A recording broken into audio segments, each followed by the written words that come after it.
우리 이 시간 예천군 복음화 대성회 우리 축복의 주제로 함께 3일 동안 하나님 앞에 영광 돌리며 귀한 말씀으로 통하여서 또 우리 강사 목사님과 함께 은혜되는 귀한 시간이 되기를 바랍니다. 찬송가 28장입니다.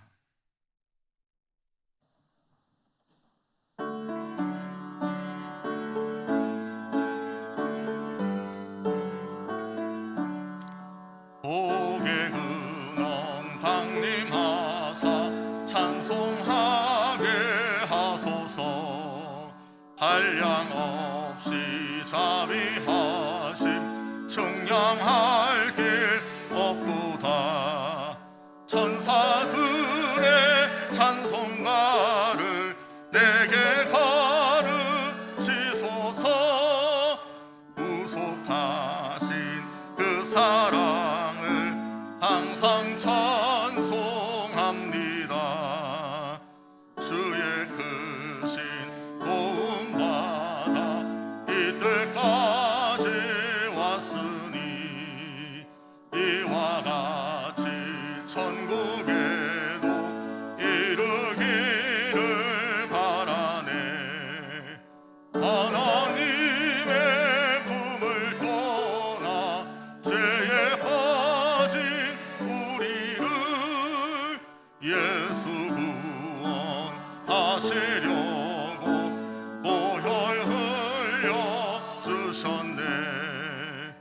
주의 귀한 은혜 받고 일생 빚진 자 되네. 주의 은혜 사슬대사 나를 주께 매소서.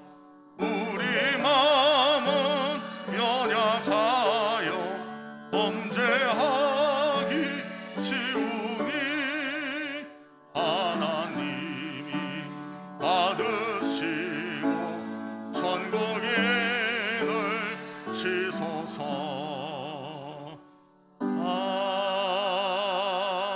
아멘.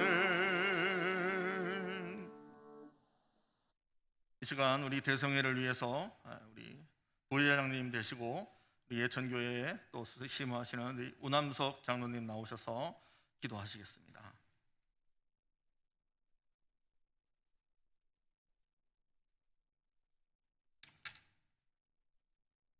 천지의 창조주신 전능하신 하나님 아버지, 우리의 삶의 터전인 2021년 예천군 복음의 대성회에 귀한 말씀과 은혜로 복받을 수 있도록 인도하여 주시고, 은혜스러운 첫째 날 밤 신령과 진정으로 예배를 하나님께 올려드립니다.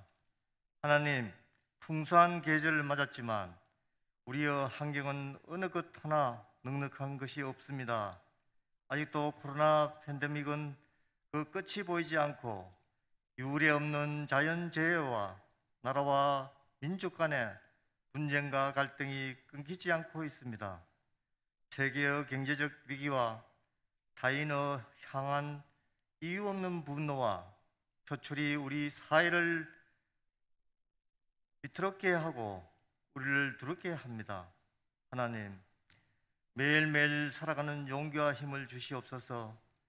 우리의 마음이 연약해지고 두려움이 억습하는 상황이지만 환난 속에서도 우리 하나님의 약속을 믿고 여호와 인하여 즐거워하며 구원의 하나님을 인해 기뻐하는 하박국의 선지자 고백이 우리의 고백이 되게 하여 주시기를 소망합니다. 나의 힘이 되어서 아무리 비틀었고 높은 곳일지라도 사슴과 같은 발이 다니게 하실 하나님만을 의지하게 원합니다. 하나님, 영적 기근의 시대를 살아가는 저희에게 구별된 삶을 살고자 하는 열망을 갖게 하시고 저희의 소망을 하나님께 두며 이 부정한 세대를 본받지 않게 하시니 감사드립니다. 허물과 죄로 죽었던 저희들 그리스도 예수 안에서 살리사오니 모세와 함께 계셨던 것처럼 여호수아를 도와주셨던 것처럼 바울과 동행하셨던 것처럼 저희와 함께 하시옵소서.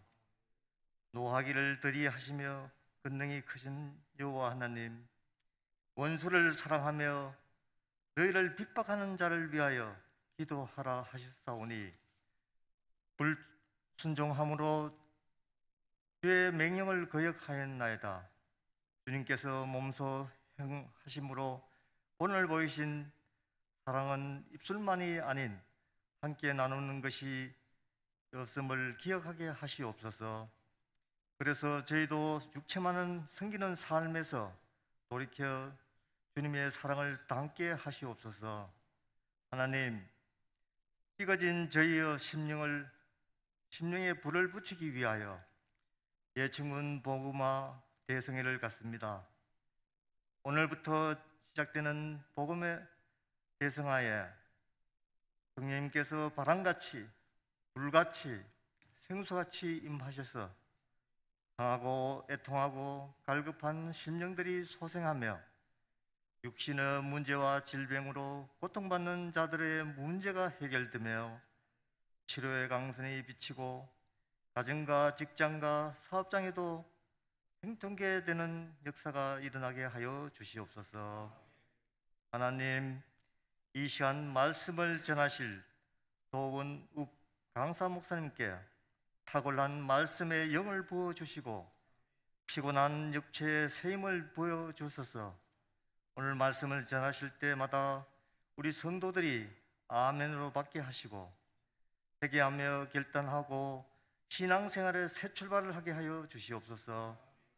이번 예천군 복음화 대성회 예배를 위해서 플롯 앙상블 찬양대와 보이는 곳뿐만 아니라 보이지 않는 곳에서 봉사하고 섬기는 모든 성도들의 수고를 기억하시고 우리의 길이요 진리요 생명 되신 예수님 이름으로 기도드립니다. 아멘.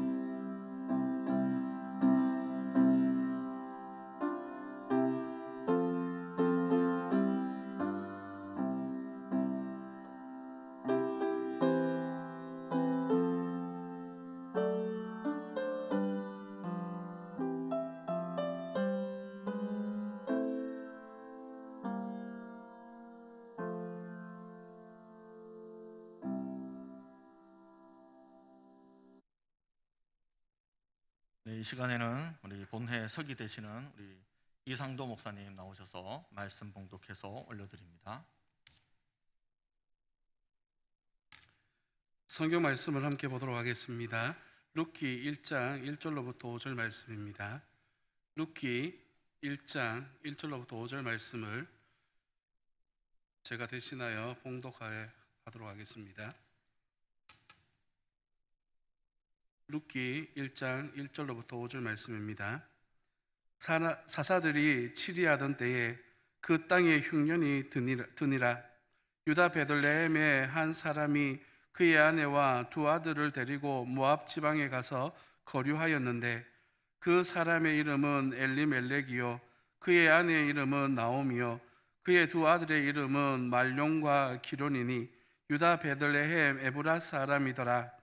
그들이 모압 지방에 들어가서 거기 살더니 나오미의 남편 엘리멜렉이 죽고 나오미와 그의 두 아들이 남았으며 그들은 모압 여자 중에서 그들의 아내를 맞이하였는데 하나의 이름은 오르바요 하나의 이름은 루시더라. 그들이 거기에 거주한 지 10년쯤에 말론과 기론 두 사람이 다 죽고 그 여인은 두 아들과 남편의 뒤에 남았더라. 아멘.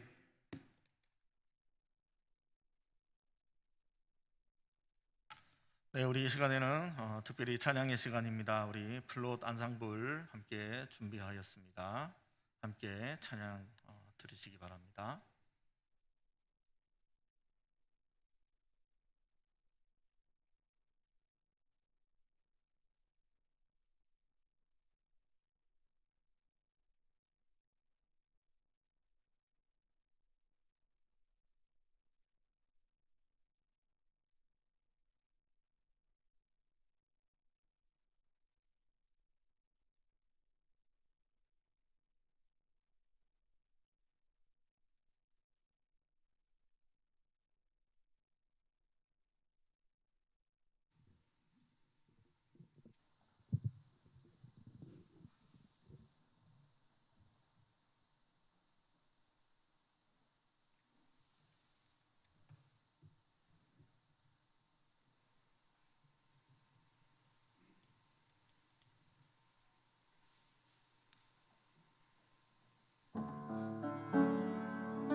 네, 감사합니다. 오늘 우리 이 시간에는 우리 3일 동안 저녁 집회 때 말씀에 또 은혜를 끼쳐 주시는 우리 한성교회 우리 담임 목사님이신 도원웅 목사님과 함께 은혜의 시간을 가지려고 합니다.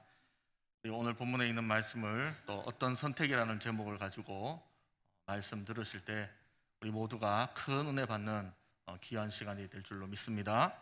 아멘. 우리 목사님 나오실 때 크게 환영의 박수로 맞이하겠습니다.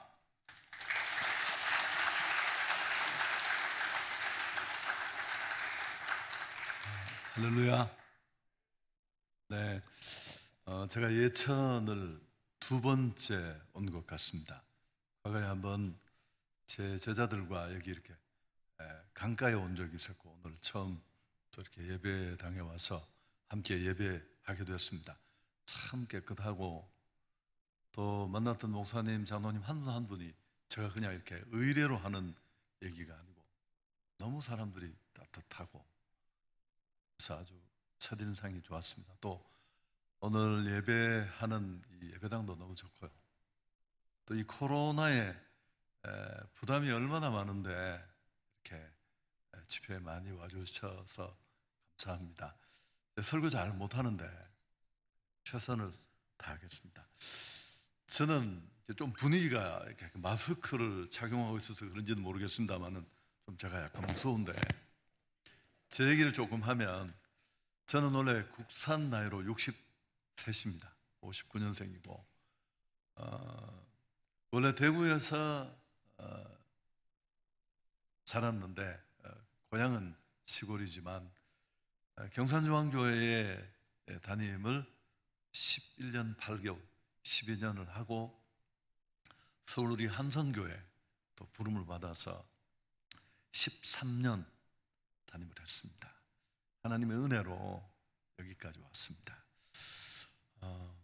제가 얘기 하나 하고 시작을 하겠습니다. 목사님 한 분이 한 교회에서 30년 목회를 했습니다. 긴 시간이잖아요. 근데 그 목회가 너무 행복하고 평안하고 어려움이 없었습니다. 그 일이 너무너무 감사해서 낮 시간에 30주년 성역을 감사하는 그런 예배를 드렸어요. 이제 저녁 시간이 되었는데 목사님이 주무시려고 이렇게 이불을 깔고 누우려고 하는데 사모님이 무슨 바구니를 하나 들고 왔어요. 힐끔 봤더니만 그 속에 돈 200만 원과 달걀이 5개가 들어있었어요. 그래서 목사님이 궁금해서 그게 무슨 달걀이냐고 물었더니만 사모님이 조금 껴면적다는 듯이, 목사님이 이 교회에서 설교를 30년 하셨는데 나는 사모로서 성도로서 늘 떨리는 마음으로 설교를 들었습니다. 목사님이 설교 잘 하시고 은혜 되는 날도 있지만 이른바 은혜 안 되는 죽을 쓰는 날, 안타까운 마음으로 내가 이 바구니에 달걀을 담았습니다. 달걀이 몇 개 있다고 했죠? 목사님이 그 얘기를 듣고 나니까 기분이 괜찮았어요. 왜냐하면 30년 동안 그 수없이 많은 설교를 했는데 죽을 5번밖에 안 썼다면, 여러분 이건 굉장한 거예요. 목사님들은 아시겠지만. 근데 그 200만 원이 약간 신경이 쓰였어요.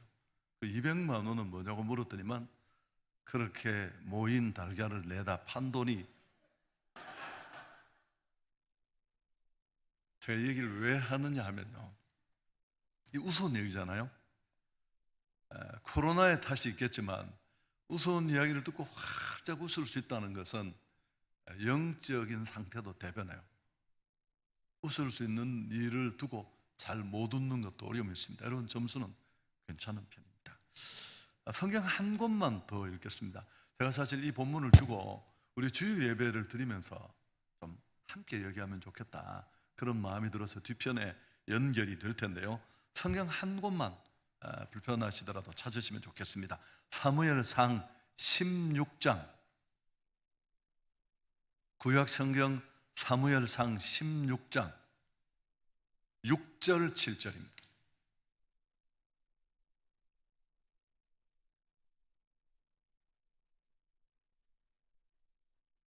하나님 말씀 구약 성경 사무엘상 16장 6절 7절 여기를 펴놓으시고 들으시면 되겠습니다. 제가 한번 읽겠습니다. 그들이 오매 사무엘이 엘리압을 보고 마음에 이르기를 여호와의 기름 부으실 자가 과연 주님 앞에 있도다 하였더니 여호와께서 사무엘에게 이르시되 그의 용모와 키를 보지 말라. 내가 이미 그를 버렸노라. 내가 보는 것은 사람과 같지 아니하니 사람은 외모를 보거니와 나 여호와는 중심을 보느니라 하시더라. 아멘. 하나님 은혜와 사랑을 감사합니다. 예천 지역을 사랑하셔서 복음화 성회를 이 어둠 속에 열게 하시고 그래도 사모하는 사람들이 여러 가지 부담을 뚫고 여기까지 왔습니다. 오늘 사모하는 자들에게 하나님 예비하신 풍성한 은혜가 쏟아지게 해 주옵소서. 심령이 살아나고 지역이 회복되고 교회가 새 힘을 얻는 영적 새로운 변화가 시작되는 첫 단초가 되게 해 주옵소서. 첫 시간에 간절한 마음을 담아 찬양 드리고 고백 드리고 또 소중한 예물을 올려드립니다. 중심과 마음의 그 고백을 하시는 하나님, 많고 적음을 떠나 크게 보시고 과부의 두렙돈 같이 전체를 담아드리는 예물을 받으시고 천배 만배 축복하셔서 무슨 일을 하든지 하나님이 도우시고 이끄신다는 증거가 역력한 간증 있는 삶을 살게 해 주옵소서. 하나님, 오늘도 부족한 종이 하나님의 말씀을 들고 섰습니다. 성령이 이끌어 주셔서 피곤함을 무릅쓰고 온 자들이 빈손으로 왔다가 그냥 돌아가는 사람이 한 사람도 없게 해 주옵소서. 예수님 이름으로 축복하며 기도하옵나이다. 아멘. 우리는 대통령 선거를 바로 코앞에 두고 있습니다. 그래서 각 정당마다 이제 후보를 또 한 명으로 압축하고 또 서로 정당 간에도 치열한 각축이 벌어지고 있습니다. 우리 매번 경험하지만 한 국가를 이끄는 지도자를 선택하는 일은 너무너무 중요해요. 그래서 나름대로 뭔가 좀 기준이 필요할 것 같아요. 워싱턴 대 월트 윌리엄스라는 분이 책을 썼는데 그 책 이름은 뭐 의미도 없습니다만은 그 책 속에 유능한 대통령이 되기 위한 4가지 요소를 얘기했어요. 시작에 조금 얘기를 해보면 뻔한 얘기입니다만은 정책을 일관성 있게 펼칠 수 있는 힘, 국가 발전을 위해 장기적인 비전을 세우고 또 그걸 잘 수행할 수 있는 능력, 정책을 스스로 분석하고 비판할 수 있는 힘, 또 조직을 운영할 수 있는 힘, 이런 것들을 꼽았습니다. 바라기는 좀 우리가 어떤 기준이든지 염두에 두고 잘 선택하면 좋을 것 같아요. 그런데 최근에 되어지는 상황을 보면 정책은 없고 정치만 있는 것 같아요. 안타까움이 있습니다. 그렇지만 우리 안에 어떤 형태로든지 좋은 지도자를 선택하겠다는 그런 기준이 있으면 좋겠습니다. 자, 오늘 제가 드리는 말씀은 하나님은 어떤 기준을 가지고 사람을 선택하시고 사용하실까? 하나님은 사람을 통해 일하십니다. 하나님은 손이 없으시고 팔이 없으세요. 그분이 무능하다는 뜻이 아니라 보편적으로 하나님이 일하시는 방법이 그렇습니다. 역사 속에 끊임없이 계속되는 숨바꼭질이 있는데요, 사람은 방법을 찾습니다. 지지부진한 이 상황을 한 번에 뒤엎고 변화를 만들 수 있는 그런 쇼킹한 아이디어, 프로그램, 방법을 찾지만 하나님은 사람을 찾고 계세요. 그런데 하나님이 모든 사람을 사랑하시지만 아무나 사용하지는 않으세요. 어쩌요 의욕을 가지고 손을 든다고 너 해봐, 그렇게 하시는 게 아니고 그분이 나름대로 선택하시는 기준이 있을 겁니다. 이스라엘의 첫 번째 왕인, 조금 전에 읽었던 이 본문을 보면 사울이라는 왕, 우리도 왕 제도를 달라고 그렇게 하나님 앞에 요구를 해서 첫 번째 왕 사울이 세워졌습니다마는 그는 하나님의 기대에 미치지 못했습니다. 그리고 그 잘못된 지도자 한 사람 때문에 온 이스라엘 공동체가 토탄에 빠지고 어려웠잖아요. 그 컴컴하고 어두운 시대에 하나님의 눈에 띈 인물이 있었습니다. 다윗이에요. 사도행전 13장 22절 대부분 암송하고 계실 가능성이 높은데 이새의 아들 다윗을 만나니 이는 내 마음에 맞는 사람이라. 내가 너를 통해 내 일을 이루겠다. 하나님이 다윗을 딱 보시고 참 내 마음에 드는구나. 내가 너를 통해 일하고 싶다.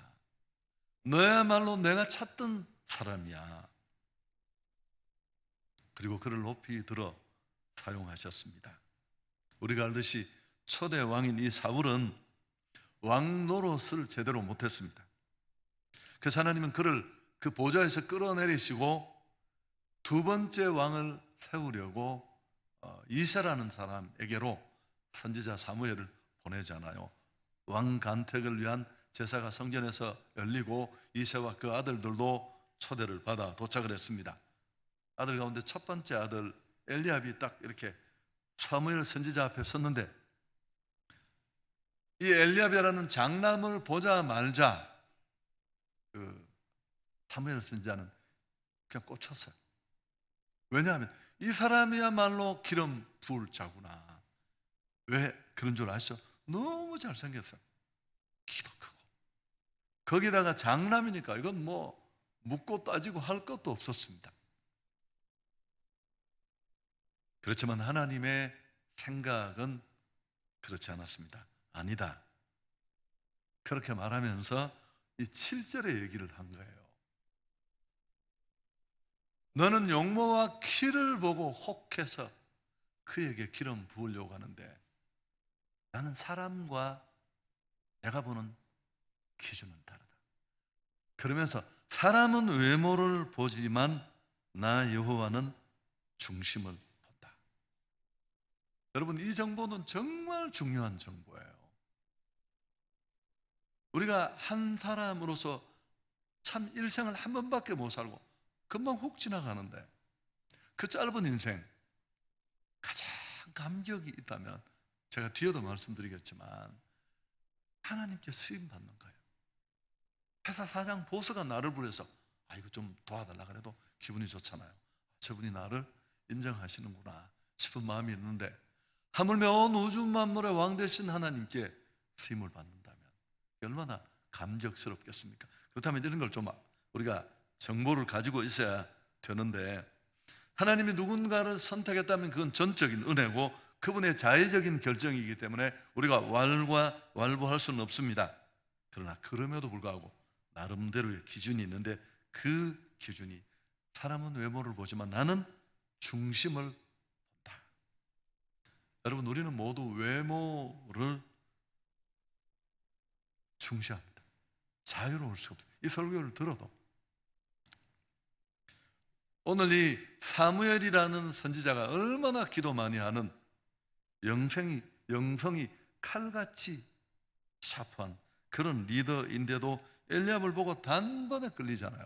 여러분, 이 6절을 한번 보시면 성경에 있는 부분 보시면 어느 정도인지를 알 수 있는 대목인데 본문을 약간 더 깊이 들여다보면 의미가 좀 더 와닿으니까 그들이 오매 사무엘이 엘리압을 보고 마음에 이르기를 여호와의 기름 부으실 자가 과연 주님 앞에 있도다. 엘리압을 보고 그의 잘생긴 얼굴, 큰 키를 보고 여기 과연이라는 이 아크라는 히브리어는 확실하다, 틀림없다, 분명하다. 이 사람이야말로 하나님이 기름 부을 자구나. 이렇게 영성 있는 한 시대의 어둠을 몰아냈던 선지자조차도 보이는데 이렇게 마음이 빼앗기는데 여러분, 우리야 오죽하겠습니까? 조금씩 차이는 있지만 저는 청년을 오래 지도했는데 지금은 이제 나이가 들었습니다만 여기 지금도 청년이 1,000명 이상 모이고 많이 모인 청년이 많은 뭐 경상서도 그렇고 그렇습니다만 결혼 조건으로 남자는 경제력, 여성은 외모 이런 게 일반적으로 사회 통념처럼 그렇게 자리를 잡은 것 같아요. 물론 잘못됐습니다만은 결혼을 앞둔 청년들을 만나서 요사이는 결혼을 할까 말까를 고민하는 사람이 더 많지만 그래서 어떤 배우자를 원하느냐 물으면 뭐라고 말할까? 목사님 저는 따지지 않습니다. 그냥 신앙생활 잘하는 사람이면 좋습니다. 그래도 차근차근 물어봅니다. 그래도 조건이 있지 않겠냐? 이렇게 물으면 본색을 드러내기 시작합니다. 목사님 그래도 대학은 나와야 되지 않겠습니까? 맞는 말이죠. 그리고 뭐 이 주택 때문에 이렇게 어려운데 작은 아파트라도 하나 있었으면 좋겠습니다. 그리고 제가 목사님 아시다시피 키가 크지 않은데 아이들이 작을까 싶어 걱정되는데 형제가 180은 됐으면 좋겠어요. 저도 180 안 되거든요. 그리고 자기는 복근 있는 남자를 좋아한대요. 추가 사항도 있었습니다. 장남은 아니었으면 좋겠다.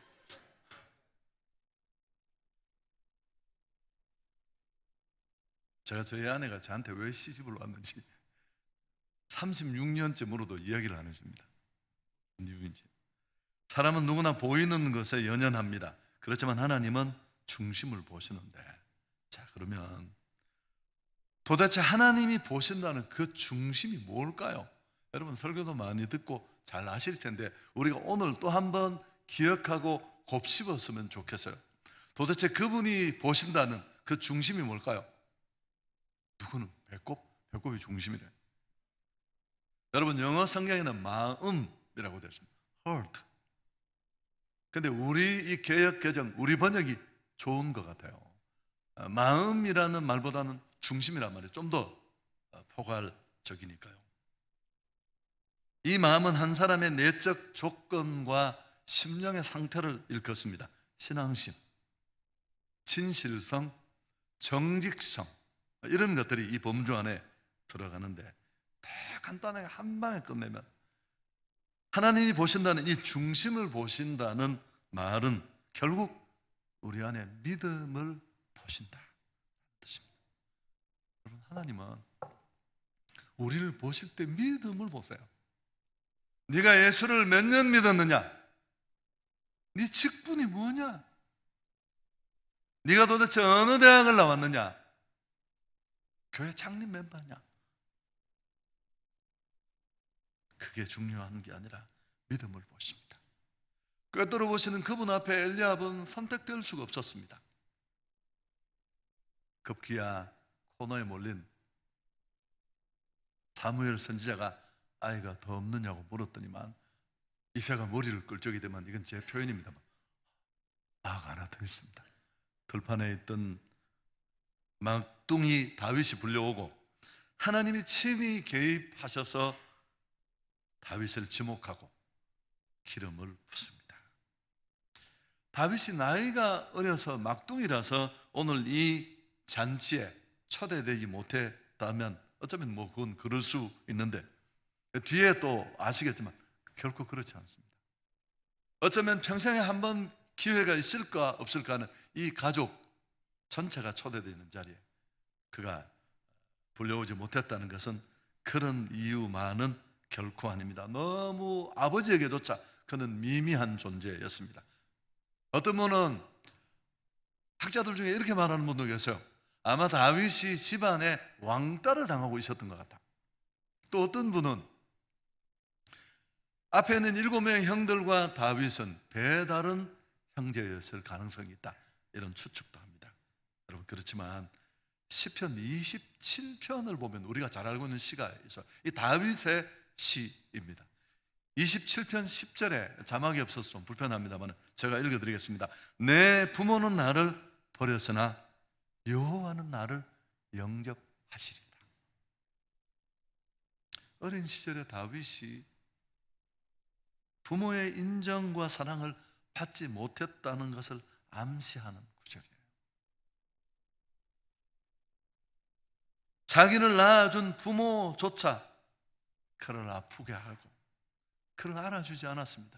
덜성부른 뗀입으로 괜찮은 사람이 되리라고는 1도 생각하지 않았습니다. 그렇지만 하나님은 그를 보셨고 그를 높여주셨습니다. 여러분, 이걸 보면 하나님 마음에만 들면 끝나는 거예요. 어떤 절망의 자리에 몰려서 처참하게 무시당하고 못생기고 얼굴은 네모고 어떤 청년이 와서 지가 얼굴이 네모래. 네가 뭐가 네모냐? 학벌도 변변찮고 직장도 그렇고 괜찮습니다. 하나님이 그 인생을 들여다보시고 참 내 마음에 든다.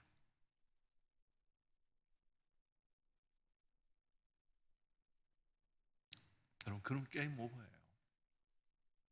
하나님은 다윗을 선택하셨습니다.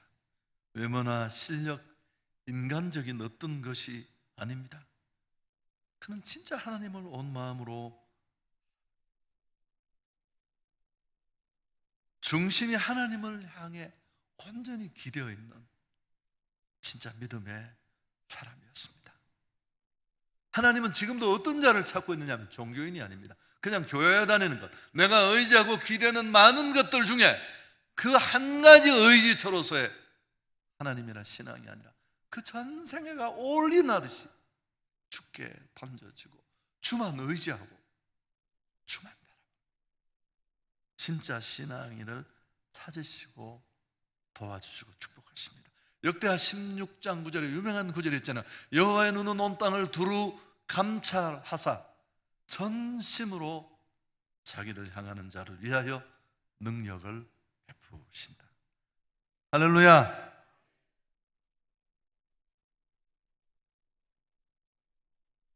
다윗은 목동이었습니다.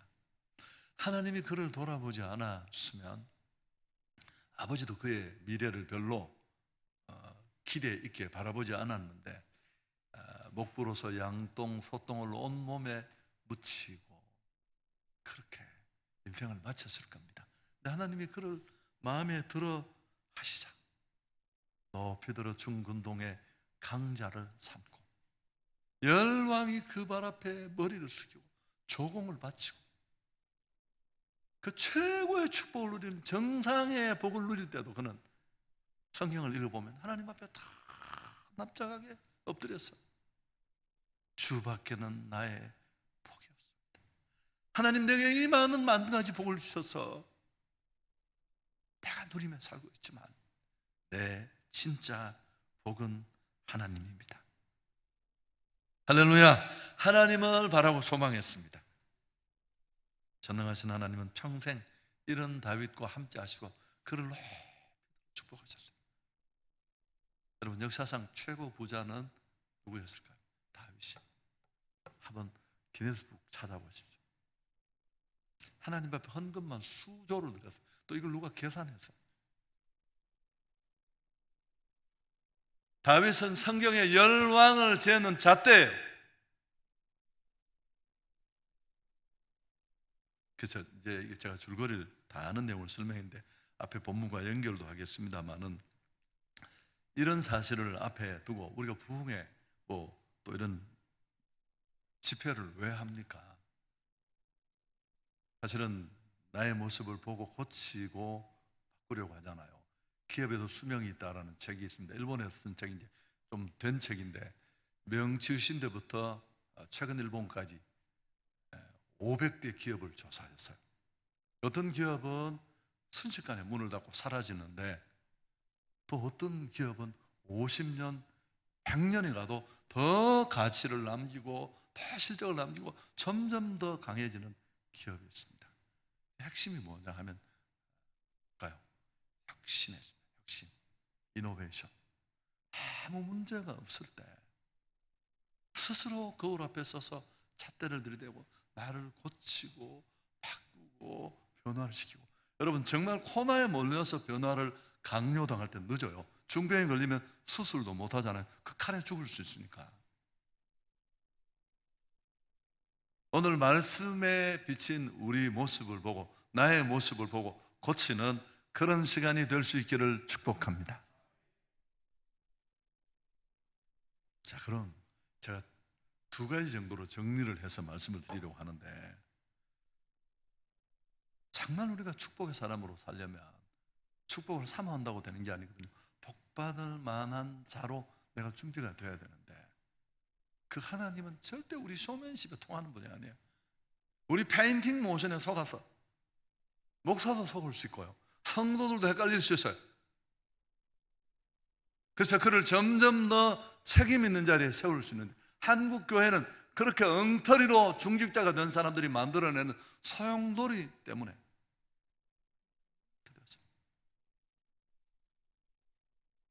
그래서 오늘 다윗이 목동이든 그가 축복의 사람으로 설 수 있었던 두 가지를 제가 좀 말씀을 드리려고 합니다. 첫 번째 하나는 정말 이런 내 자원 스펙 한계를 뛰어넘어서 주의 손에 붙잡혀서 사용받고 누가 봐도 하나님이 그를 도와주고 함께한다는 이런 간증과 증거를 남기는, 그래서 복음이 저절로 열리는 이런 삶을 살려면 첫 번째가 뭐냐면 진실된 믿음을 가져야 돼요. 여러분, 모든 문제는 믿음의 문제. 코로나19도 문제가 아니에요. 내게 기회가 없고 나는 얼굴이 못생겼고 부모는 내게 아무것도 물려준 게 없고, 여기는 하늘아버지가 계시거든. 예수만 잘 믿으면 대부분의 문제는 해결된다. 저는 정답이라고 생각합니다. 누준 만물의 왕 되신 그 하나님이 나를 잡아주시고 나를 축복하시고 나를 끌어주시고 나와 함께 하신다. 우리는 어디 있어? 다윗은 정말 하나님을 사랑한 참신앙인이었습니다. 종교인이 아니라 신앙인이었습니다. 하나님이 주시는 그 무엇이 아니라 하나님 자신을 그렇게 좋아했습니다. 제가 오래전에 한 분의 그 다윗에 관한 책을 읽었는데, 지금 제 기억으로는 할렐루야 교회를 담임하시다가 은퇴하신 서울의 그 김상복 목사님 책으로 기억이 되는데, 이분이 책을 쓰면서 시편 23편 얘기를 했어요. 시편 23편은 다윗의 대표적인 시잖아요. 시편 전체를 대변하기도 하지만 여호와는 나의 목자시니 내가 부족함이 없으리로다. 믿지 않는 사람도 이 시의 1절은 알 정도인데, 근데 이 목사님은 만일 자기가 시편 23편을 썼다면 이렇게 안 썼을 거라는 겁니다. 일반적으로 다 그렇겠지만 나의 목자는 여호와시니 내가 부족함이 없으리로다 이렇게 했을 텐데, 다윗은 어떻게 썼습니까? 여호와는 내가 부족함이 없다. 여러분, 시편의 그 넘쳐나는 다윗의 시가 다 이래요. 여호와는 나의 빛이요, 여호와는 나의 피난처, 여호와는 나의 구원자시오.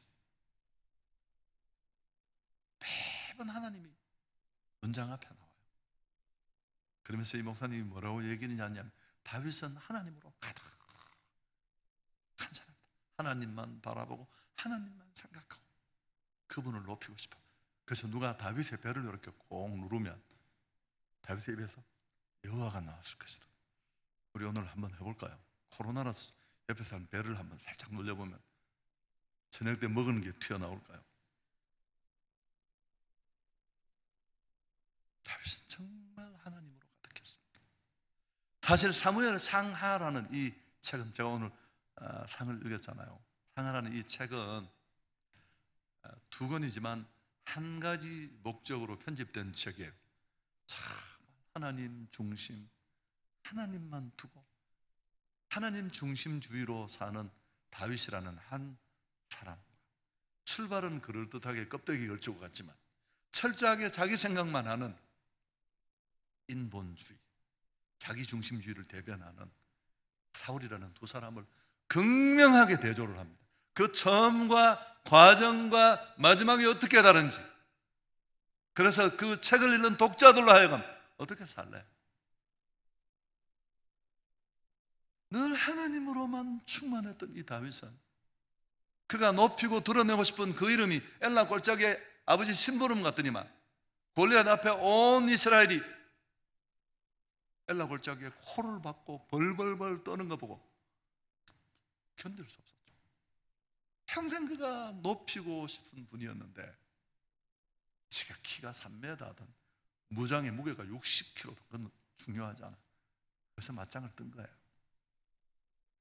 여러분, 이에 반해서 사울은 어땠습니까? 왕이 되자 본색이 드러났습니다. 자기 이름을 드러내기에 하나님 말씀을 무시하고 하나님이 세우신 리더십을 짓밟고 자기 기념비를 세우기 위해서 혈안이 되어서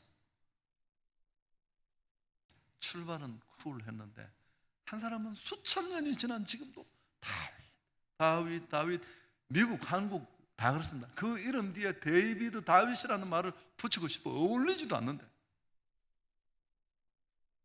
사울은 스스로 목숨을 끊는 자살자가 되었죠. 저는 이 부분이 압권이라고 생각하는데 이건 정말 다윗은 참 그 생각이 복되었어요. 여러분, 이 부분을 잘 한번 들어보십시오. 그 사람이 누굽니까? 누가 도원옥 목사가 누구냐고 물으면 서울 한성교회 담임 목사 아니냐? 그 교회 전도 선교 열심히 하는 교회라던데 뭐 유튜브가 조회수가 1억이 넘고 어쩌고저쩌고. 그럼 그건 진짜 내가 아니에요. 진짜 나는 누굴까요?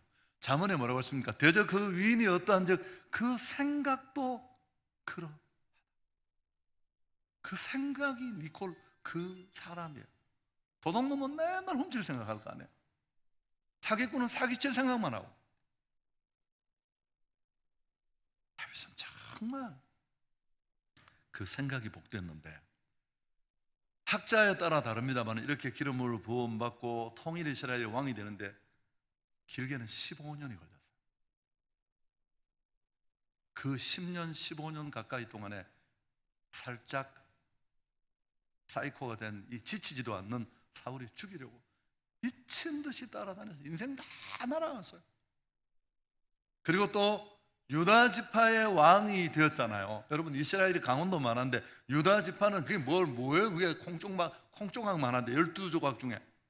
그러다가 힘들게 이제 통일 이스라엘의 왕이 되었는데 그리고 나서 중근동의 강자가 되고 백향목 궁전에 뺀 군사가 그를 지키고 인생이 정말 낙을 누리고 이제 정말 좋은 때가 왔다. 그렇게 마음껏 자랑하고 의시되고 그럴 때에 다윗은 뭘 생각했을까요? 하나님을 생각했어요. 하나님 앞에 성전을 지어서 드려야 되겠다. 나는 이렇게 백향목 궁전에 향기롭게 냄새를 맡으며 뺀 군사가 지키는 보호 속에 사는데 하나님의 성전은 바람 부는 벌판에 있다고. 여러분, 그래서 그가 성전을 짓겠다고 마음을 표시했는데 헌금도 어마어마하게 했잖아요. 근데 하나님이 뭐라고 하십니까? 아니야, 넌 아니야. 넌 너무 피를 많이 흘려서 이런 거룩한 일을 하기에 적합치 않다. 저는 어쩌다 보니까 제가 건축을 2번 하게 됐어요. IMF 때 68억이 들었어요. 그때 이자가 24%씩 올라갈 때 됐어요. 완전 단수, 자살, 보증 썼다가 죽고 교구에서 들려오는 소식이 그 와중에 어쨌든 1차 교회가 좀 빨리 성장해서 8년 만에 그 290억이 들었어요. 천 사람이 무슨 돈이 있어요? 1억 헌금한 사람 3사람이 3사람 1400년 개미 군단이 다 인생을 들였었는데 그때 이렇게 성도들을 보면 이렇게 말하는 것 같았어요. 참 재수도 더럽게 없지. 이 어려울 때 우리도 죽으려고 하는데 횃빌 건축하는 교회여가지고 이게 뭐냐, 저는 그럼 도망가지 마세요. 이럴 때 도망가면 당신은 진짜 신앙인이 아니다. 돈은 없으면 헌금 못하는 거지. 생각이 그래서 납니다. 제가 그랬죠. 교회 건축은 너무 힘든 일이지만 아무에게나 주어지는 일은 아니다. 오늘 이걸 봐라. 그러면서 돈을 못 내더라도 다윗 같은 복된 생각이 있어야 된다. 여러분, 하나님이 어떻게, 그가 성전 짓겠다는 건 막으셨지만 그 마음은 받았는데, 자, 이 성경은 찾아봐야 돼요. 열왕기상 8장 18절 한번 찾아보십시오. 열왕기상 8장 18절.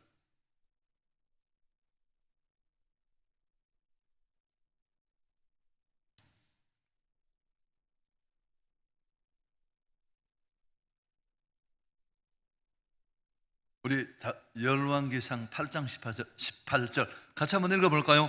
내가 내 이름을 위하여 중간에 성전을 건축할 마음이 있으니 이 마음이 내게 있는 것이 좋다.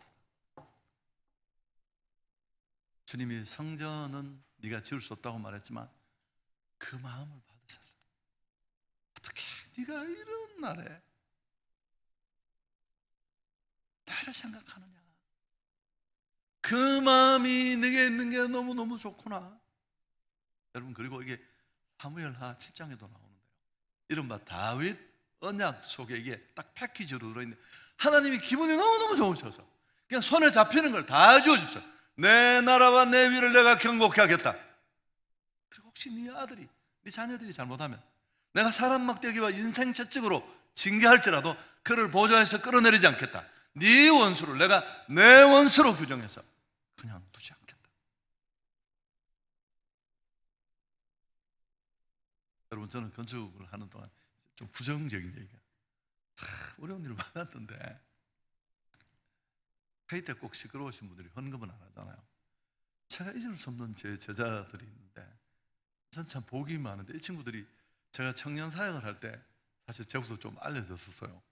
그때 집회도 가고 그랬는데 그 동기들 중에 6명이 지금 경산중앙에 담임하는 그 친구가 회장이었어요. 저보다 나이를 따져보면 사실 11살밖에 적지 않은 친구들입니다. 이 친구들이 제가 청년 담당자일 때 도목사님이 담임이 되면 우리가 부교육자가 되자고 그 동기 6명이 몽땅 신학을 다 했어. 하고 다 목사가 됐어. 경산중앙에 다 왔었어요. 서울까지 따라와서 지금은 담임을 하는데 그 친구들의 그 헌신이 너무너무 많은데 그 3명이 교회가 건축을 하는데 우리가 건축업을 크게 한번 하자 3천만 원씩 작정했어요. 돈 10억 넘는 친구들이. 그리고 한 명이 막 차 팔고 전세 빼가지고 3천만 원을 먼저 냈어요. 그러니까 또 한 명이 애가 달아가 죽을 정말 이런 거는 1등 해야 하나님이죠. 지금 친구가 수원 베들렘 교회 담임된 최광영 목사, 이 목사님 아시는 분이 계시더라고요. 그 다음에 이제 제 아들 같은 친구가 있어요. 부산 출신인데 공수부대 나가 맨날 그런 애인데 제 강제 결혼 1호 둘이 결혼해서 둘이 결혼한 그 사모님.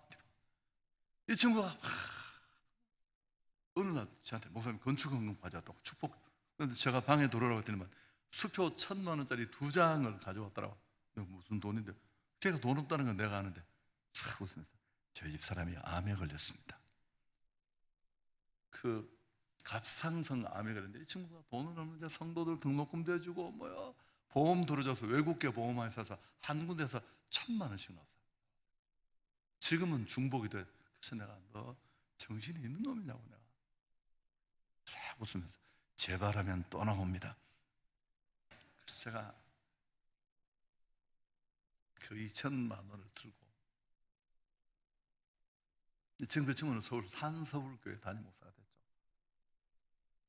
너희들은 진짜 믿음 크다. 여러분 이게 벌써 10년도 훨씬 10년이 훨씬 5년 전의 일이에요. 전도할 때 되면 이 친구들이 또 자기 차를 다 팔았어요. 전도한다고. 우리 경산중앙에 장로님 한 분이 오셔서 목사님 불편하게 뭐 부교육자들이 뭐 전도한다고 차를 팔았다 하는데 이건 물어줘야 안 되겠습니까? 그래서 장로님 나는 차 안 팔았으니까 판 친구들한테 가서 물어보라고 물어주시든지 뭐 밥을 주시든지. 찾아가서 차 팔았는 돈 물어주겠다고 하니까 그 친구가 그러더니 초강령이 한 얘기요. 우리가 모처럼 주님 앞에 괜찮은 일을 한번 했는데 막지 마시라고. 그래서 이제 교회에서 그때 500만 원인가를 주셔서 부산에 아쿠아 구경도 하고 그랬던 기억이 나요. 그래서 제가 저는 담임이지만 이 친구들 앞에 앉아 하나님 진짜. 그래서 다들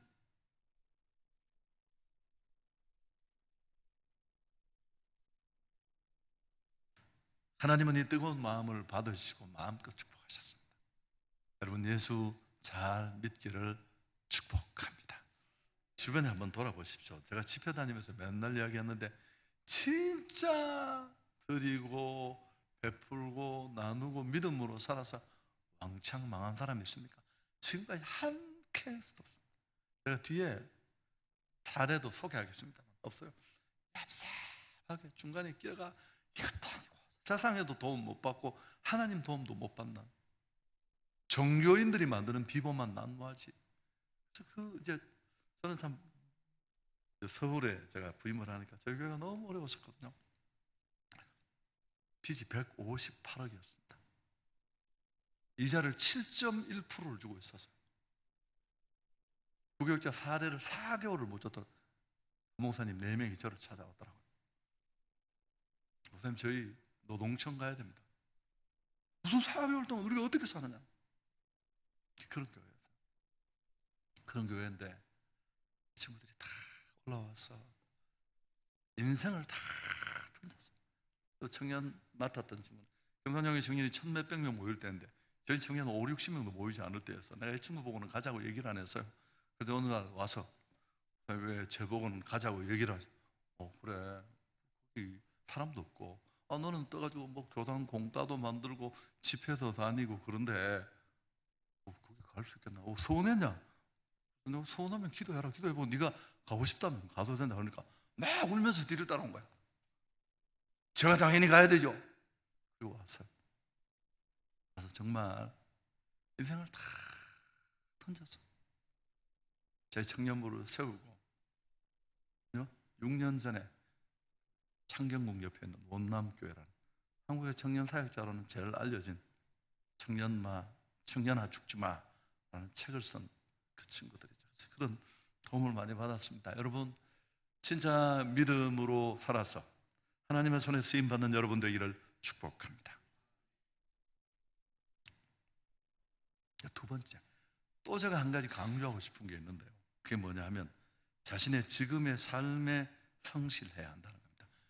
이걸 놓치면 이게 이제 완성이 안 되는데, 신앙인은 하나님을 향한 모습으로도 이렇게 드러나야 되지만 지금 내가 하는 일상의 삶 속에서도 믿음은 발현되어야 합니다. 제사가 드려지는 동안에 들판에 있다고 했잖아요. 이 이새가, 막내가.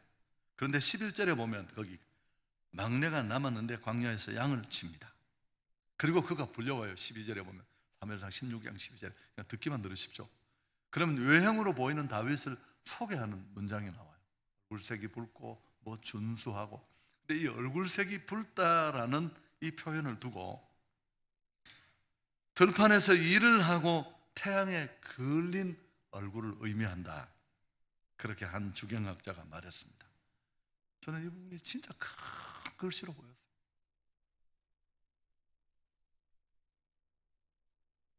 다윗은 자신에게 맡겨진 어떤 일도 최선을 다했습니다.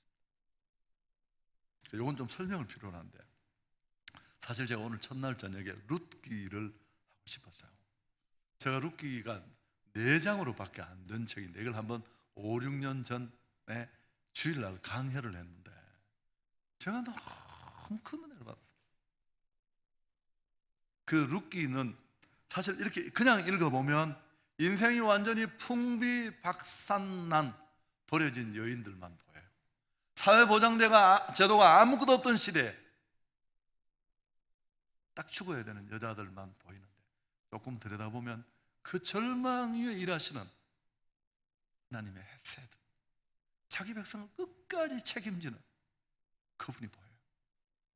사실은 룻기는 뭘 말하느냐 하면 완전히 거덜나고 무너진 삶을 뒤로하고 다시 축복으로 가는 길을 보여주는데 그 매 한 장마다 그 축복의 문을 여는 키가 숨겨져 있어요. 1장이 뭐냐면 선택이에요. 선택. 여러분 1장이 그래서 제가 선택 이야기를 하고 싶었는데 오늘 좀 이렇게 연결이 됐는데 그 엘리멜렉이 이 집안의 가장제, 나오미가 아내 이름이고 말론과 기련이고요. 그 땅에 기근이 왔습니다. 코로나를 맞은 거죠, 지금으로 말하면. 그래서 이 가장인 엘리멜렉은 나름대로 현실을 타개하겠다는 생각으로 모압으로서 이민을 결정하고 넘어갑니다. 이게 최악추였어요. 힘들다고 믿음의 사람들이 그렇게 쉽게 자리를 뜨지 않고요, 철저하게 인간적으로 내린 선택이고 결정이었습니다. 진지함도 기도도 신중함도 보이지 않아요. 그 결과 어떻게 됐습니까? 완전히 의미 있는 건 다 죽습니다. 여러분, 오늘 지금 내가 서 있는 이 자리는 선택이 만든 자리예요. 누가 나를 밀어넣는지 아니고 수없이 많은 내가 한 그 선택이 나를 오늘 이 자리에 세운 겁니다. 그 속에는 가치관, 세계관이 다 들어있고요. 그래서 다시 돌아오잖아요. 그래서 1장에 가면 고백이라는 말이 11번이 나와요. 서울 가려고 고속도로를 탔는데 대구가 나온다. 그럼 어떻게 해야 되겠어요? 부산 갔다 오자. 그러면 안 되죠. 바로 다음 톨게이트에서 빠져나와서 돌아가야 되는 거죠. 2장이 뭐냐면, 나오미가 잘 살려고 갔는데, 근데 그 엘리멜렉이라는 사람의 이름의 뜻이 뭔 줄 아세요?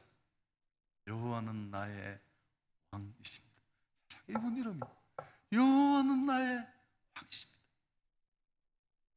그가 결정하고 선택하는 걸 보면 지가 왕이죠, 지가.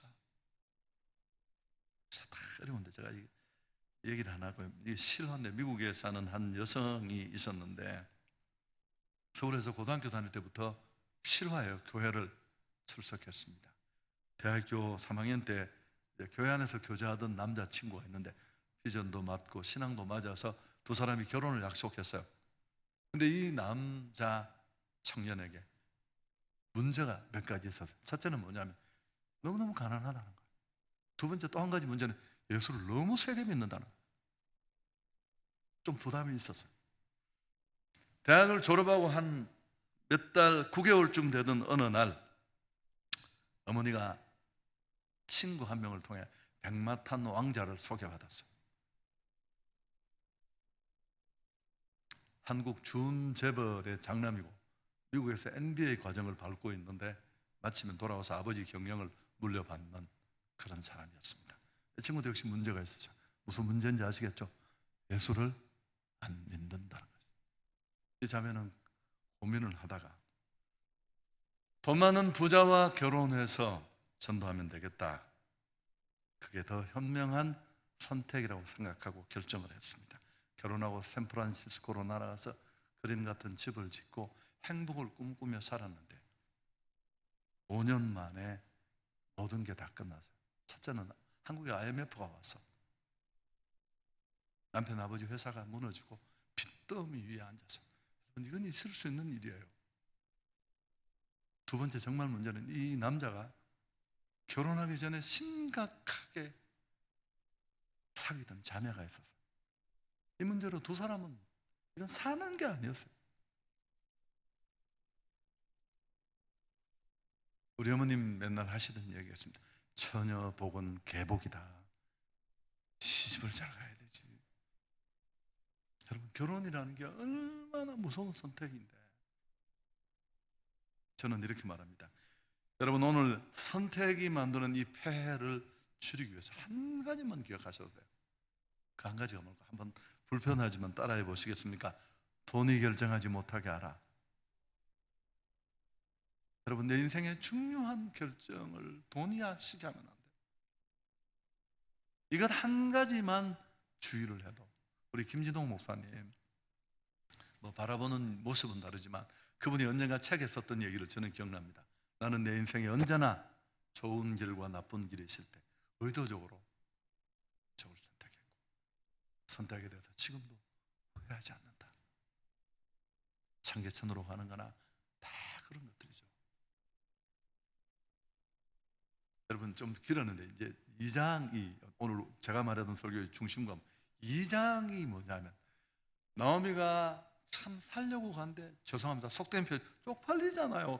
지 혼자 말씀을 떠나서 이방 땅에 살만한 데로 갔다가 다 떨어먹고 여인 혼자 돌아왔는데, 그가 돌아오려고 마음을 먹자마자 하나님은 이미 우연처럼 보이지만 역사를 시작하시는데, 2장에 가면 그가 진짜 축복의 사람으로 바뀌는 두 번째 키가 뭐냐면 만남이에요. 만남. 여러분, 이 부분은 정말 중요한데, 우리는 내 무너진 삶, 내 피폐한 삶, 내 절망의 자리에서 맨날 하나님 나를 축복해 주십시오, 내게 은혜를 베풀어 주십시오, 나를 한 번만 돌아봐 주십시오, 금식하며 기도하잖아요. 자, 그렇게 기도는 했는데, 갈망을 다 그분께 보냈는데, 그럼 그분이 응답을 어떻게 하실까? 그 축복이, 그 은혜가, 그 응답이 어떻게 임할까요? 한번 지금 생각을 해보시죠. 천사가 하얀 날개 옷을 입고 막 축복을 까만 봉다리 넣어가 우리 집 지붕을 깨고 던지나요? 아니면 쿠팡에서 총알 배송으로 날아오나요? 저는 이걸 정말 늦게 알았어요. 여러분, 이 하나님이 우리에게 주시는 은혜와 축복은 만남을 통하여, 그 만남은 두 가지. 첫째가 뭐냐면 지금 내가 하고 있는 일이에요. 두 번째는 뭐예요? 지금 내가 만나고 있는 사람. 나오미가 뭘 했습니까? 보아스라는 사람 집에서 떨어진 이삭을 줍는 일을 했잖아요. 인간적으로 생각해 보면 하늘 쥐어 뜯으면서 손가락을 어떻게 팔자가 더러워가지고 시집 한번 잘 막아서 내 인생 이렇게 거날라서 이게 뭐냐? 그래도 사람들은 그 여자의 얘기를 들으면 그렇겠다, 수긍할 수 있을 법한데 그런 거 없었어요. 열심히 했어요. 그게 그 여자를 바꿨어요. 저는 늘 그렇게 말합니다. 우리 부교육자들 교육자 회의 때, 그 지난주도 그런 얘기, 부교육자는 담임이라고 생각해야 된다. 나는 계단 7층까지 내가 걸어서 올라가면서, 엘리베이터가 복잡해서 올라가면서 비상등 하나가 1cm가 이렇게 기울어도 제 성격이기도 합니다. 딱 저는 바로 잡아야 합니다.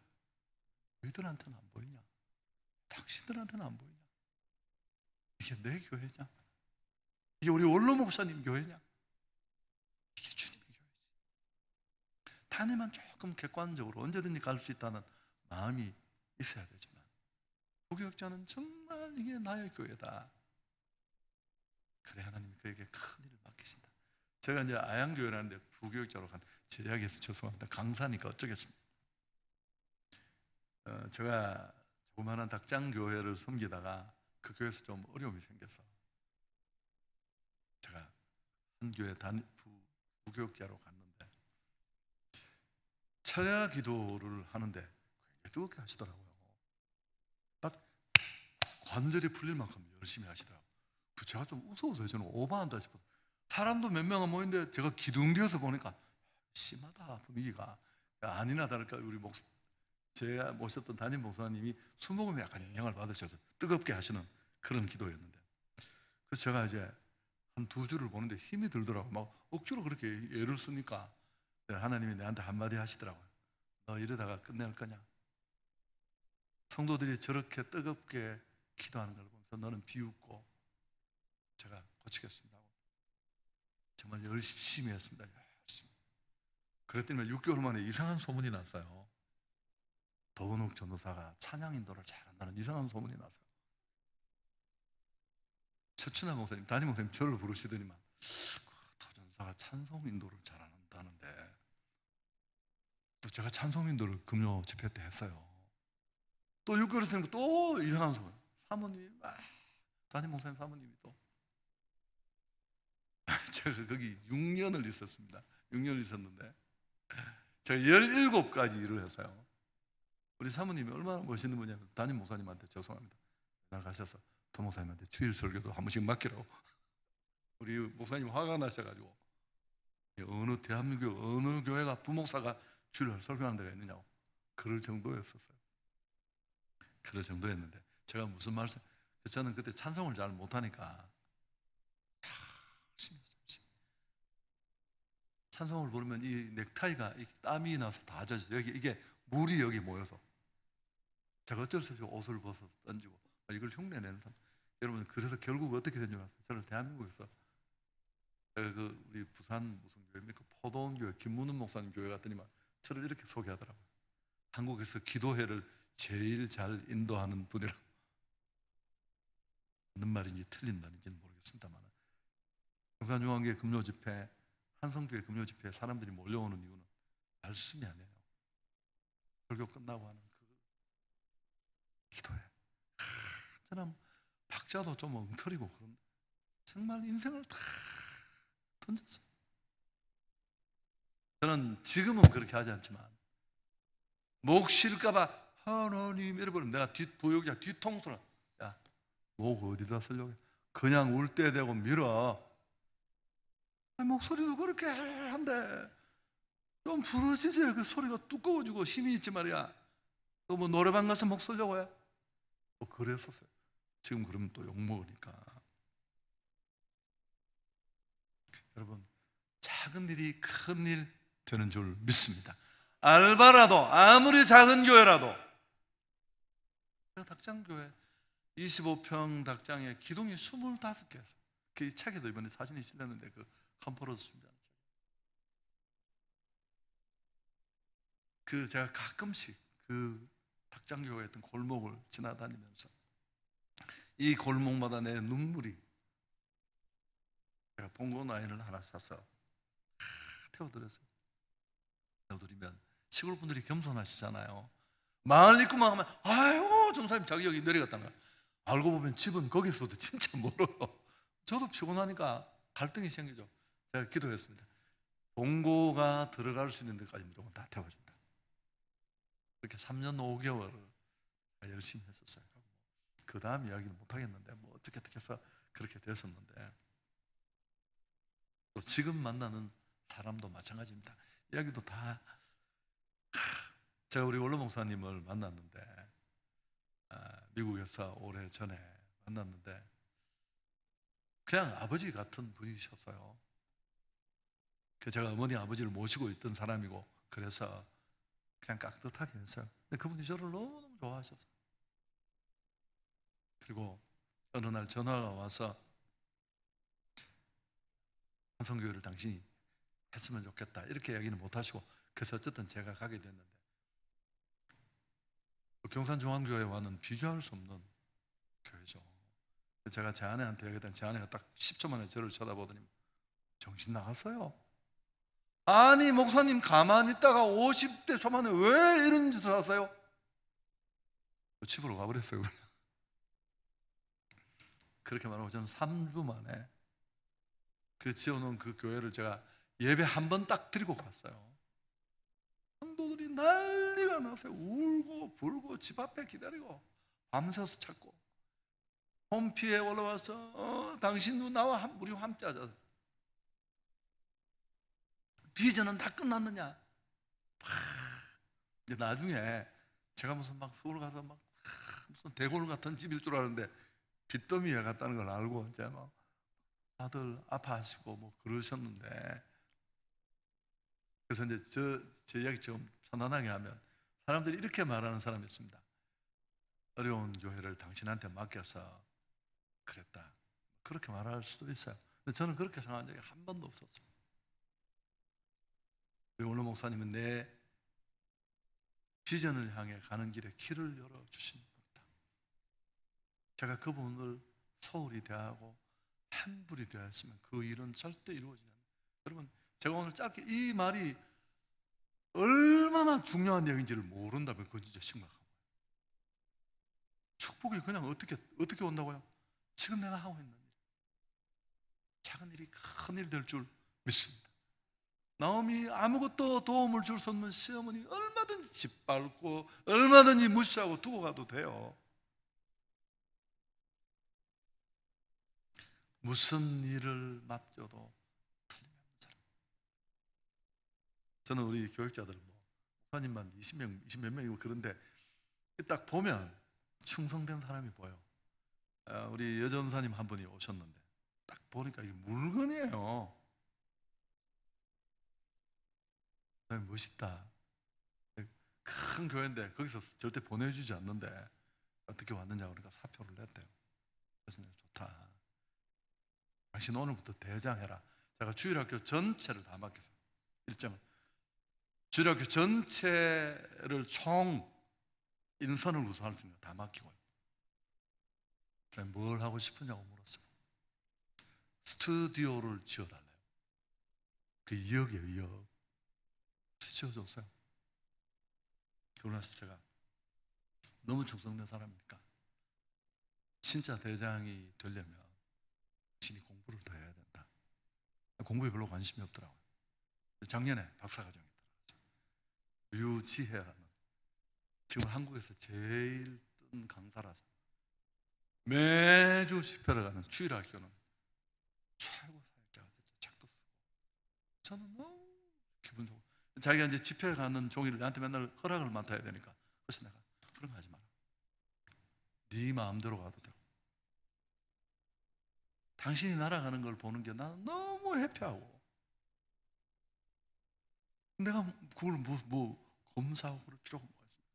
그러니까 사람도 자기를 던지듯이 쏟듯이 드리는 한 사람을 보면 이렇게 흡족한데 하나님이 오죽하시겠습니까? 아멘. 자, 정리하겠습니다. 하나님은 홀로 역사의 주인공이십니다. 만물이 그에게서 비롯되고 그로 말미암습니다. 한 인생의 생사화복, 한 국가의 흥망성쇠가 그분 손에 달렸습니다. 사울이 왕이던 그때도 그분은 진짜 왕이셨고, 지금도 하나님은 왕으로 만물을 다스리십니다. 선택도 하고 버리기도 하십니다. 사울과 다윗처럼. 다윗은 인간적으로 별 볼 일 없었습니다. 일생에 한 번 있을까 말까 한 가족 잔치, 이 소중한 자리에도 초대받지 못했습니다. 아버지조차도 그랬습니다. 그러나 하나님이 그를 좋아하시고 마음에 들어 하셨어요. 너 정말 내가 찾던 사람이다. 너를 통해 나의 일을 이루고 싶다. 높이 들어 그를 마음껏 사용하셨습니다. 여러분, 언제나 말하지만 믿음이 문제예요. 우리의 문제는 어떤 것도 문제가 아닙니다. 예수 잘 믿기를 축복합니다. 어느 신학자의 말입니다. 하나님을 믿는 그리스도인에게 가장 어려운 일은 뭘까요? 여러분 한번 대답해 보시죠. 예수 믿는, 하나님을 믿는 그리스도인에게 가장 어려운 일이 뭘까요? 가장 어려운 일은 하나님을 믿는 것입니다. 믿음은 고백이 아니라 삶이기 때문에 그렇습니다. 만무보다 거짓되고 심히 부패한 우리 마음을 찍는 사진기가 있고 비디오가 있다면 여러분, 그거 더러워서 어디 내놓을 수 있겠습니까? 얍삽하고 우리는. 제가 마지막에 얘기하고 마치겠습니다. 미전향 장기수에 관한 글을 어디서 읽었어요? 1993년 3월에 이인모라는 미전향 장기수를 북한으로 돌려보냈어요. 이분이 34년을 감옥에 잡혀서 전향을 기다렸어요. 그런데도 수령님 내려오기를 기다리고, 수령님을 우리 예수님 재림 기다리듯이 기다리고, 추호의 흔들림도 없이 도저히 안 되니까 북송을 해서 다시 보냈어요. 여러분, 우린 나 자신을 잘 모르는데 교회를 다니고 직분을 받고 목사, 장로, 권사, 집사가 됐지만 여전히 내 나라뿐이에요. 내 생각, 내 삶.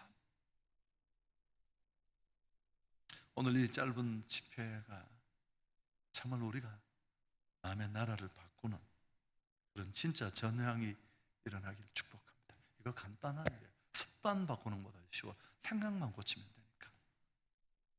집에 돌아가셔서 아내, 남편 손을 잡고, 여보, 우리 잘 하지는 못해도 예수를 한번 제대로 믿어봅시다. 여러분, 다윗이 완벽해서 이런 사람이 된 게 아니잖아요. 엄청난 죄를 지었습니다. 한 가정을 파괴하고 그 남편을 전쟁터 앞부분에 보내서 살인교사하는 죄질이 아주 나쁘고, 이건 지금으로 형을 받는다면 이건 사형을 면하기 어려운 죄질이에요. 그럼에도 불구하고 하나님은 마음껏 축복하셨습니다. 제가 앞에도 말씀드렸습니다마는 피조물의 제일 감격은 하나님께 쓰임받는 겁니다. 저는 매번 어려운 자리에 있었어요. 나중에 좋아지니까 사람들이 제가 꽃길로만 간 줄 아는데, 그런 거에도 제정신이면 올 수 없는 것이야. 아무도. 정산요원도 그렇게 터져서 제 머리에 펴가 펑펑 나는데, 제가 손을 딱 내면 그냥 한 주에 1,000명씩 빠져요. 그냥 매달려서 있었던 거예요. 그렇지만 힘이 들고 어려웠지만 불행하지 않았습니다. 이유가 뭘까요? 이 거룩한 일에, 하나님이 하신 일에 별 볼 일 없는 나를 한 귀퉁이에도 끼워 주셔 사용하신다는 사실, 제가 너무너무 감격스러웠기 때문에 그렇습니다. 할렐루야. 여러분, 믿음으로 잘 준비되어 하나님께 쓰임받기를 축복합니다. 56,000명이 이 동네에 산다 그러더라고요. 그리고 교회가 100개요. 정말 복음을 전해야 될 사람들 많습니다. 저희 한성교회는 제가 또 이야기했지만 이 어려움 속에 우리는 다 해서 하나도 봐요. 지난해 5월에 새 가족이 2,800명 와서 우리 장립 집사님 나오는데, 이번 5월에는 3,200명. 여러분 믿어지세요? 선교 전도 우리 싹 다 했어요. 제주도 아까 제주 영락교회 목사님 아주 쇼크를 받으셨어요. 우리 전도팀 제주 극동방송과 조인해서 우리 윤진 간사가 찬양하고 밤 2시까지 외국인 끌어안고 울고 불고, 담임 목사님이 너무 감동받아서 어떻게 이런 때 이런 일이 가능하냐고. 코로나 딱 오고 나서 5월에 저희 행축이라는 걸 하는데 장로님 한 분이 찾아오셨더라고요. 저를 보고, 목사님 죄송합니다, 상황이 이런데 행축을 하겠느냐고. 제가 내가 머리가 나빠서 공부는 내가 잘 못했지만 내가 눈치 없는 사람 아닙니다. 장로님, 내가 이 상황을 내가 못 읽고 있다고 생각하냐? 그런 거 아니다. 누구보다 예민하고 남 불편하게 않는 사람이다. 그렇다고 이 코로나가 왔다고 이 일을 내가 그만둘 수 있냐? 만일 이 정도 어려워서 그만둘 일이었다면 나는 그 이전에도 못할 일 너무너무 많았다. 당신이 나를 설득하면 해봐라. 정말 나도 안 하고 싶다. 뭐 설득할 말이 어디 있어요? 그냥 한 거예요. 동거래 문이 닫혀서 외국을 못 가니까 울릉도, 딱 울릉도를 출발하려고 100몇 명이 가려고 딱 시작하는데 그 전날 2명도 함께 못 하도록 딱 막혔어요. 우리 그 쉴라라는 EBS 선글라스 끼고 영어 가르치는 선생님이 있어요. 우리 집사님인데 저도 처음에는 몰랐어요. 그분이 이제 안경을 벗고 다니니까 얼마나 깜짝 놀랐는데, 이분 학원에서 영어 프로그램 하는 것처럼 했어요. 한 번도 막히지 않았어요. 그러니까 주저앉아 있으면 아무것도 못하지만 할 수 있다고 생각합니다. 얘기만 하고 제가 9시까지 마치는 게 목표죠. 왜냐하면 너무 빨리 마치면 강사가 성의가 없더라도 이런 얘기를 할 수 있으니까. 이야기. 저는 이제 친구가 있는데 제가 농땡이를 쳤어요. 열심히 안 믿는데 제하고 농땡이를 저보다 더 친 친구가 있었습니다. 그래서 헤어져서 그 친구는 일찍 도망을 서울로 가서 대구에서 맞아 죽을까 봐 가서 한 20년을 한 번도 못 봤는데 경산중앙교회 담임하는 어느 날 찾아와서 왔더라고요. 자기가 우연히 설교를 들었는데 어떻게 내 친구가 이렇게 큰 교회 목사가 됐는지 너무 감사하다고 그 앞에 꽂혔던 테이블 사서 자기가 서울에 아버님 보고 돌아가면서 듣는데 너무 감동스럽다고 저한테 어떻게 전화번호를 물어서 와서 알아진대. 순복음교단의 한 교회 지금 장로님이 되셨는데 그 친구인데 참 너무 젠틀하고 세상에서 잘 놀던 순서대로 예수를 잘 믿어요. 친구가 최고 잘 믿는데 그 동네 사람들이 이 친구를 보고 뭐 저분은 교회하고 집밖에 모르는데 그럼 저는 비웃습니다. 그가 지난 여름에 한 일을 내가 낱낱이 다 알고 있으니까. 근데 너무 진심이고요. 돈을 뭐 많이 번다고 얘기하는데 맨날 그 옆에 가면 돈 냄새가 안 나요. 그런 거 느껴지잖아요. 넉넉하지 않다는 게. 맨날 헌금하고 교사들 30명 밥 사 먹이고 뭐 하고. 근데 한 3년 전부터 만나면 뭔가 느낌이 달라요. 근데 말을 잘 안 하는 친구예요. 또 그 부인이 얼마나 좋은지 몰라요. 그래서 내가 물었더니 친구야, 무슨 일이 있는 거 아닌가? 그러니까 자기가 그렇게 열심히 벌어도 돈이 안 됐대요. 이런다고 안 되고 저런다고 안 되고. 이 친구, 저희 친구들이 모이면 목사님 저는 그날 새벽 기도 가는데 얘는 아침 새벽 기도 가는 친구예요. 근데 4년인가 5년 전에 이 친구가 뭘 했냐면 정수기 실타 갈고 이런 걸 하다가 제습기, 공기청정기 이런 걸 파는 대리점을 하는데, 대구에 있는 어떤 사람 한 사람을 만났는데 이 사람이 한 달에만 수천 대를 판대요. 이걸 다 이 친구한테 맡겨서 몽골, 중국 전표를 이만큼씩 이걸 들추기도 어렵다. 근데 더 놀라운 건 뭔지 아세요? 그 사람 얼굴을 지금까지 한 번도 본 적이 없대요. 전화로만 하는데, 전화로만. 제가 이 얘기를 왜 할까? 그 친구 정말 믿음으로 사는 친구. 자기가 그동안 그렇게 안 벌렸는데 하나님이 한번 축복하시니까 반응이 안 좋아서 마치도록 하겠습니다. 우리 이 찬양을 부를 수 있습니까? 믿음이 없이는. 저희 교회에서 제가 한 번씩 부르는 찬양인데 여러분 처음 부를 줄 아시겠죠? 부르시더라도 한 번만 따라하면 부를 수 있는 찬양에서 그냥 주여 우린 연약합니다 이거 할까요? 요거 믿음이 없이는 한 번만 하고 이렇게 기도했습니다.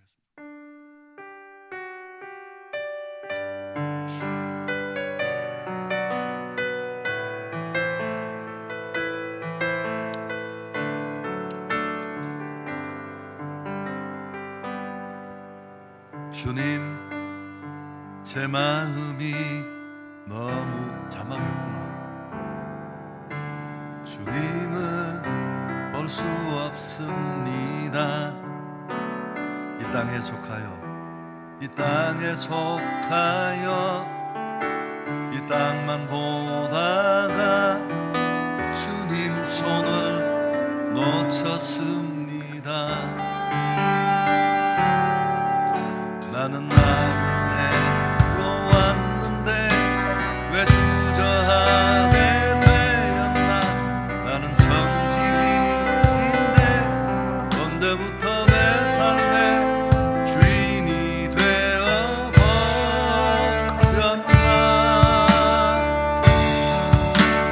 믿음이 없이는 기쁘시게 못하나. 모든 수고도 다 헛될 뿐이라. 믿음이 없어서 무너진 삶의 모든 자리에 다시 주님을 기다림. 우리 믿음이 없어서 후렴만 한번 하겠습니다. 믿음이 없이는 기쁘시게 못하나. 모든 수고도 다 헛될 뿐이라. 믿음이 없어서 무너진 삶의 모든 자리 다시 주님을 기다립니다. 우리 시간 고맙습니다. 반주를 조금 해주고 1분만 한 번만 기도했습니다. 하나님, 오늘 말씀의 거울 앞에 나를 비추셨습니다. 믿음 있는 것처럼 말하고 믿음 있는 것처럼 떠들고 다녔지만 말씀의 거울이 비친 내 모습은 그렇지 못했습니다. 여러분 고치시면 돼요. 완벽할 수는 없어요. 우리는 중심을 가지고 진짜 믿음으로 살면 됩니다. 쓰러지면 또 일어나고, 내게 주어진 아무리 작은 것도 대상처럼 그 주님이 맡기신 일이고 하나님 안에서 주어진 일인데 정말 무시할 수 있는 한 사람조차도 소중하게 여기고, 반드시 하나님은 여러분을 손에 잡고 축복의 문을 열어주시고 목동이든 나빗을 그렇게 중근동의 강자로 아름답게 쓰신 것처럼 아름답게 쓰실 겁니다. 오늘 받은 은혜 가서 아내, 남편, 가족들과 여보, 진짜 한번 우리 다 가난하지만 잘 믿어 봅시다. 하나님의 교회에 정말 필요한 사람이 됩시다. 그런 결단을 우리 한번 했으면 좋겠습니다. 같이 한번 기도합니다. 살아계신 하나님, 오늘 예천 지역의 교회들이 함께 모여서 이 밤에 하나님의 말씀을 듣습니다. 목동은 바위, 버려진 자 같은 룻과 나오미, 그러나 하나님 그들이 바른 믿음으로 결단하고 하나님 앞에 섰을 때 그 중심을 보시고 하나님 축복하셔서 마음껏 축복의 사람 되게 해주셨습니다. 오늘도 하나님 한 사람 한 사람이 이 말씀 듣고 마음에 큰 감동받고 새로워져서 정말 축복의 사람으로 다윗이 하나님 앞에 쓰임받은 것처럼 그렇게 온 세상에 하나님을 드러내며 여호와가 지금도 살아계심을 반증으로 보여줄 수 있는 삶을 통해 더 많은 사람들을 주님 앞으로 이끌 수 있는 그런 사람으로 쓰임받게 해 주옵소서. 하나님의 나라와 하나님의 교회를 꿈꾸는 복음을 위해 나를 던지는 꼭 필요한 사람들로 사용되게 해 주옵소서. 말씀의 거울을 비친 내 모습 보고 고치고 바꾸게 해 주옵소서.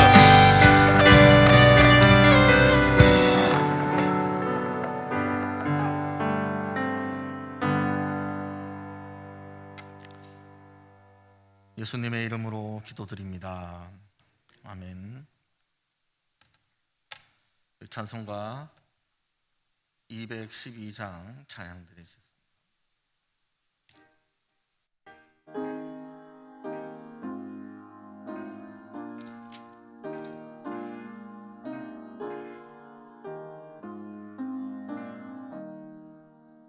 겸손히 주를 섬길 때 괴로운 일이 많으나 우주여 내게 힘주사 잘 감당하게 하소서. 인잣말을 가지고 사람을 감화시키며 갈 길을 잃은 무리를 잘 인도하게 하소서. 우주의 귀한 인내를 깨달아 알게 하시고 굳건한 믿음 주셔서 늘 승리하게 하소서. 장래의 영광 비추사 소망이 되게 하시며 우주와 함께 살면서 참 평강 얻게 하소서.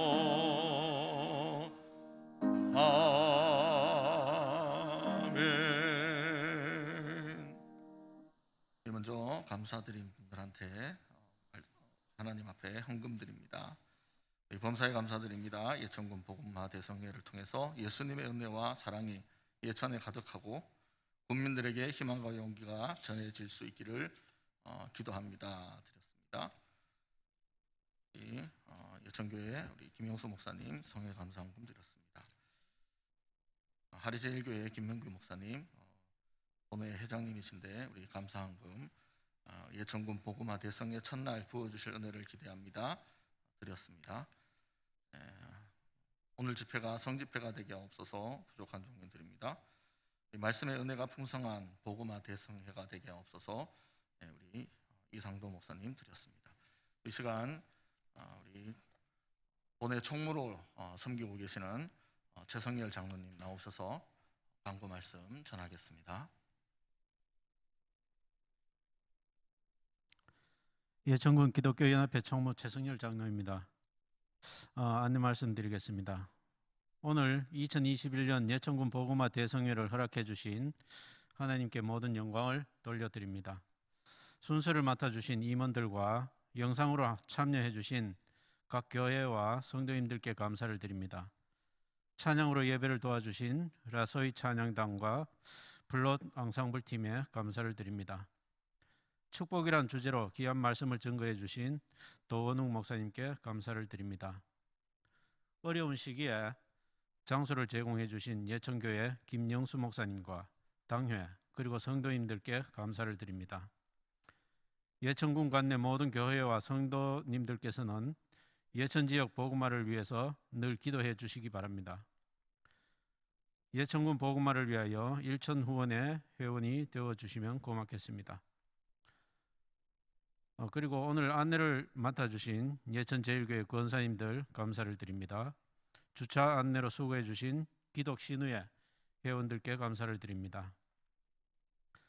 팜플렛에 헌금 봉투가 들어 있습니다. 헌금은 마지막 집회인 수요일에 하도록 하겠습니다. 코로나19로 많은 어려운 상황이며 사회적 거리 두기도 지속적으로 유지되고 있는 그러한 상황입니다. 출입 시 마스크를 반드시 착용해 주시고 혹시 열이 나시거나 기침, 콧물 등이 날 경우가 있으시면 참석을 자제하여 주시고 코로나 검사를 받는 등 예방의 철저를 기하여 주시기 바랍니다. 코로나19로 인하여 집회 전에 다과나 차는 준비하지 않을 예정입니다. 일찍 오시는 분들은 본당에 올라오셔서 지역 복음화를 위해서 기도해 주시면 고맙겠습니다. 그리고 내일 오전 10시 30분에 예천군 기독교회관에서 도원웅 목사님을 모시고 목사님, 장로님 세미나가 있으니까 참석하여 주시기 바랍니다. 오늘 시간이 늦었는데요. 귀한 시간 대성회에 참석하신 분들을 잠깐 소개해 드리겠습니다. 군정에도 바쁘신 가운데 예천군 김학동 군수님 참석해 주셨습니다.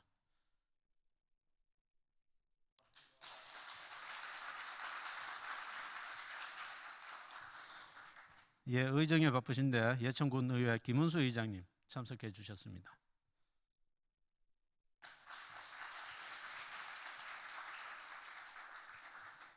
예천군 의회 신양순 의원님 참석해 주셨습니다.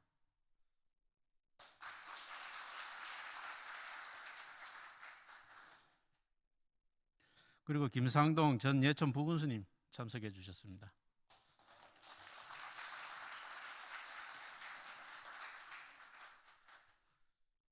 그리고 내일 2일차 집회에도 많이 참석해 주시면 고맙겠습니다. 감사합니다.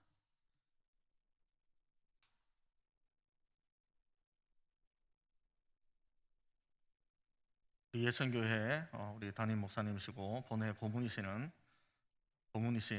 우리 김용수 목사님 나오셔서 헌금 위해서 기도하시고 축도로 오늘 첫날 집회를 마치겠습니다. 예물 올려드리는 손길을 기억하시고 축복하여 주시옵소서. 예수님 이름으로 기도드립니다. 아멘. 주 예수 그리스도의 은혜와 하나님 사랑과 성령님 교통하심이 오직 믿음으로 하나님 제일로 주님 잘 믿고 복받는 삶으로 나갈 것을 다짐하는 여기 모인 주의 백성들 머리머리 위에와 모든 사무에 성회 위에 기독연합회 위에 우리 예천 땅 위에 항상 함께 하시옵기를 축원하옵나이다. 아멘.